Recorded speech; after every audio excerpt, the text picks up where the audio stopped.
नमस्कार दोस्तों, कैसे आप सभी लोग। एक बार फिर से आप सभी का स्वागत है। दोस्तों, इससे पहले मैंने एक वीडियो बनाई गैंगस्टर संपत नेहरा के बारे में।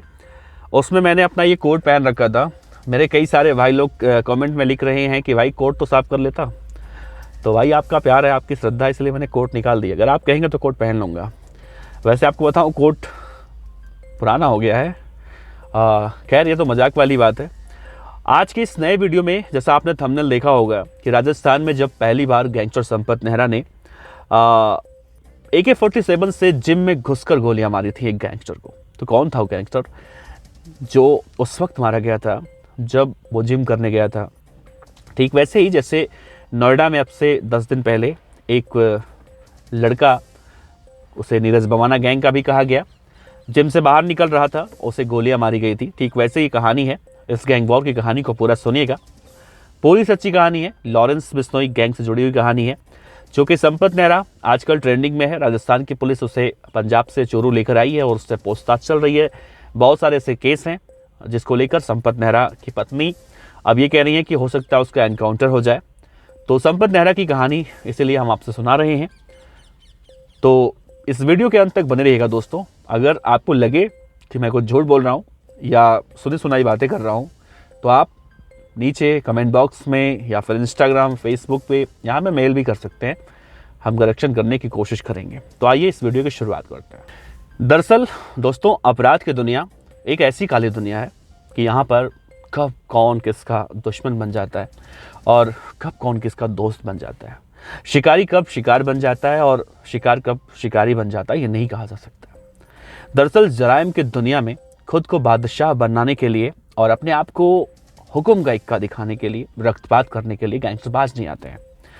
वर्चस्व की लड़ाई और भौकाल गैंगस्टरों का जो होता है वो काटने के लिए जुर्म की दुनिया में ये गैंगस्टर खून जो है अपना पानी की तरह बहा देते हैं।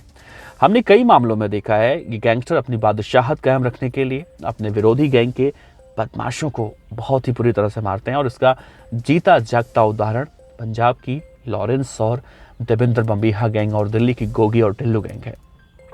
और इस गैंग की लड़ाई की खातिर न जाने कितनी जिंदगियां आज बर्बाद हो चुकी हैं। जुर्म की काली दुनिया की आज की इस कहानी में हम आपको राजस्थान के एक ऐसे गैंगस्टर के बारे में बताने जा रहे हैं जिसे वर्चस्व के चाहत में मौत के घाट उतार दिया गया, जिसे सुनकर आपके दिमाग में 440 वोल्ट का करंट दौड़ जाएगा। नमस्कार, मेरा नाम है देवनाथ पांडे और आप देख रहे हैं BDF न्यूज की क्राइम सीरीज खलनायक। दरअसल दोस्तों, ये वारदात है करीब आज से 6 साल पहले, जब तारीख थी 22 मई 2018। सुबह लोग गहरी नींद में थे।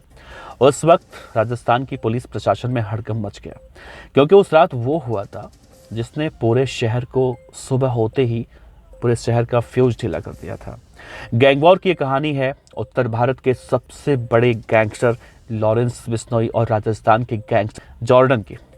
गैंगवॉर की ये कहानी किसी फिल्मी कहानी से कम नहीं है। दरअसल दोस्तों, आज से करीब 5 साल पहले, जैसा मैंने जिक्र किया, राजस्थान का एक जगह है श्रीगंगानगर। विनोद चौधरी और फिर जॉर्डन नाम का एक कुख्यात गैंगस्टर वहां पर हुआ करता था। उसकी पूरे इलाके में तोती बोलती थी। श्रीगंगानगर के थाने में जॉर्डन के खिलाफ अलग अलग कई मामले उस थाने में दर्ज थे। वहाँ के छात्र राजनीति में गैंगस्टर जॉर्डन का बोलबाला था। दरअसल हुआ ये कि छात्र संघ चुनाव के दौरान लॉरेंस बिश्नोई गैंग से जुड़े छात्र और जॉर्डन गैंग से जुड़े छात्रों के बीच अदावत होती है। और इस लड़ाई में जॉर्डन गैंग के लड़कों ने लॉरेंस बिश्नोई गैंग के लड़कों की पिटाई कर दी। अब यहीं से मामला खराब हुआ। यहीं से लॉरेंस बिश्नोई और जॉर्डन के बीच की जो दुश्मनी है वो शुरू हो गई। और इधर समय के साथ साथ जॉर्डन भी अपराध की दुनिया से किनारा काट रहा था। लेकिन जब लॉरेंस बिश्नोई गैंग उसके पीछे लग गई तो जॉर्डन कितनी भी सुधरने की कोशिश क्यों ना कर ले। कहते हैं ना कि अपराध की दुनिया में अगर एक बार आप आ जाते हैं तो आपके वापस जाने के जो रास्ते हैं वो सब बंद हो जाते हैं, उम्मीद बिल्कुल खत्म हो जाती है। और जॉर्डन के साथ भी यही हुआ। जब जॉर्डन सुधरने की कोशिश कर रहा था तो लॉरेंस बिश्नोई गैंग को और भी बढ़िया मौका मिल गया, क्योंकि जॉर्डन तो अपराध कर ही नहीं रहा। और फिर वही हुआ जो विधाता ने लिख रखा था। तारीख थी 22 मार्च 2018। सुबह श्रीगंगानगर के लोग उस वक्त गहरी नींद में सो रहे थे। सुबह के कुछ 5 बज रहे होंगे। थाना जवाहर नगर चौक के पास मेटालिका जिम में वार्डन अपनी i20 कार लेकर जिम करने के लिए निकलता है। वक्त अपनी गति से बढ़ता जा रहा था। 5:30 बज गए। जॉर्डन उस वक्त जिम में अकेला वर्कआउट कर रहा था। बाहर जिम का ट्रेनर, जिसका नाम साजिद था, वो अपने सोफे पर आराम से सो रहा था। और तभी वहाँ पर एक ब्लैक स्कॉर्पियो और एक वर्ना कार आकर रुकती है। करीब उसमें 5-6 हमलावर हथियारों से लैस होकर निकलते हैं।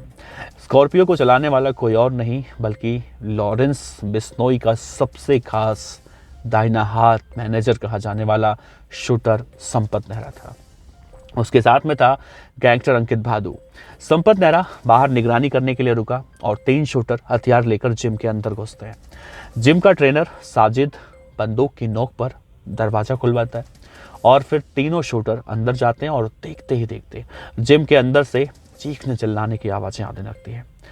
लॉरेंस बिश्नोई गैंग के शूटरों ने गैंगस्टर जॉर्डन के ऊपर ताबड़तोड़ करीब 16 गोलियां बरसा दी। 3 गोलियां उसके सिर में मारी, 6 गोलियां सीने में मारी और पेट में 4 गोलियां मारी, हाथ में गोलियां मारी। यानी कि गैंगस्टर जॉर्डन की पूरी बॉडी जो है गोलियों से भून दी गई। इस हत्याकांड के बाद अंजाम देने के बाद गैंगस्टर संपत नेहरा, अंकित भादु समेत सारे शूटर स्कॉर्पियो में बैठते हैं और वहां से फरार हो जाते हैं। इधर जब पुलिस को सूचना मिलती है तो पुलिस के आला अधिकारी भी मौके पर पहुंचते हैं। वारदात जहां पर हुआ था उस जगह को सील कर दिया जाता है। गैंगस्टर जॉर्डन की डेड बॉडी को वहीं के जिला अस्पताल पहुंचाया जाता है। जॉर्डन के समर्थन में उस वक्त लोग सड़कों पर उतर जाते हैं। शहर बंद का फरमान भी जारी हो जाता है। पुलिस प्रशासन पर प्रेशर इतना ज़्यादा बढ़ जाता है। हत्याकांड के बाद 25 मई 2018 को लॉरेंस बिश्नोई के शार्प शूटर अंकित भादु ने एक फेसबुक पोस्ट किया, जैसे आज करता है, और इस हत्याकांड की जिम्मेदारी ली।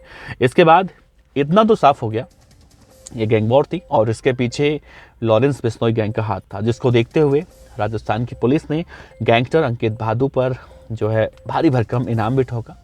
और फिर अगले ही दिन यानी 26 मई 2018 को पुलिस ने इस मामले से जुड़े हुए बदमाश, जिनके नाम थे अभिषेक गोदारा, विकास और नरेंद्र, इन 3 बदमाशों को गिरफ्तार किया। बाद में हिमांशु किच्चड़, विक्रमजीत सिंह, बाबू लाहौरिया, दुल्लाराम सोनू और शुभम, ये नाम है शूटरों के, ये पुलिस के हत्थे चढ़े। इसके बाद संपत नेहरा भी पुलिस के हत्थे चढ़ा और मौके वारदात पर लाया गया और जो वारदात की कहानी थी वो रिक्रिएट की गई। संपत ने पुलिस को पूरी कहानी सुनाई, लेकिन इसी दौरान संपत ने एक नाबालिग का भी जिक्र किया था जिसके बारे में पुलिस को भी मालूम नहीं था। और फिर 3 जून को भी वो नाबालिग आरोपी भी पुलिस के हत्थे चढ़ा और तब उस वक्त पुलिस को ये मालूम चला कि इस गैंग वॉर का जो असली सूत्रधार था वो लॉरेंस और संपत नहीं था बल्कि यही नाबालिग आरोपी था। दरअसल ये नाबालिग लड़का वही था जिसका घर गैंगस्टर जॉर्डन के घर के कुछ ही दूरी पर था। लेकिन सबसे अजीब बात ये थी कि इस नाबालिग लड़के का जॉर्डन से कुछ भी लेना देना नहीं था, लेकिन उसने लॉरेंस बिश्नोई की गैंग में शामिल होने के लिए जॉर्डन की रेकी की थी और वो जॉर्डन की सभी गतिविधियों की जानकारी लॉरेंस बिश्नोई गैंग तक पहुंचाता था। और इसी लड़के ने जॉर्डन के जिम में जाने की जानकारी भी उस वक्त 5 बजे लॉरेंस गैंग तक पहुंचाई थी और जॉर्डन मारा गया। इस केस में कुल 17 लोग गिरफ्तार किए गए थे, जिनमें से आज सभी सलाखों के पीछे हैं। इनमें से एक गैंगस्टर था अंकित भादु, वही अंकित भादु जिसने फेसबुक पर इस हत्याकांड की जिम्मेदारी ली थी। वो एक दिन पुलिस एनकाउंटर में मारा गया। दोस्तों, तो ये थी कहानी लॉरेंस गैंग की जिम में घुसकर गैंग वॉर करने की। तो वीडियो के अंत में दोस्तों हम मैसेज देते हैं, यही कहेंगे आपसे कि अपराध की दुनिया भाई वही काली दुनिया है, इससे जाने से बचिए। इसमें सबका हश्र ऐसे ही होता है। आप सोच रहे हैं कि लॉरेंस बिश्नोई जिंदा बच जाएगा, संपत नेहरा जिंदा बच जाएगा, तो ऐसा नहीं है। एक ना एक दिन सबका हश्र ऐसे ही होता है। तो इसीलिए आपसे उम्मीद करते हैं भाई अच्छे से रहिए, अपने घर परिवार में रहिए। और बहुत लोगों को लगता होगा कि भाई हम झूठी कहानियाँ सुना रहे हैं, तो वो जाकर चेक कर सकते हैं, फैक्ट चेक कर सकते हैं। और बहुत हमारे भाई लोग हैं जो हम पर विश्वास करते हैं, भरोसा करते हैं, उनका दिल से शुक्रिया। तो ऐसे ही अपना प्यार देते रहिए, क्योंकि हम जो बैठकर गाड़ी में आज कहानी सुना रहे हैं एकदम अलग कहानी। तो आप सोच रहे होंगे कि भाई गाड़ी में बैठ के कहानी क्यों सुना रहा हूँ, तो होगी कुछ मजबूरी हमारी भी कि गाड़ी में बैठ कर सुनाना पड़ रहा है। तो इसी उम्मीद के साथ मिलते हैं अगले वीडियो में। नमस्कार, जय।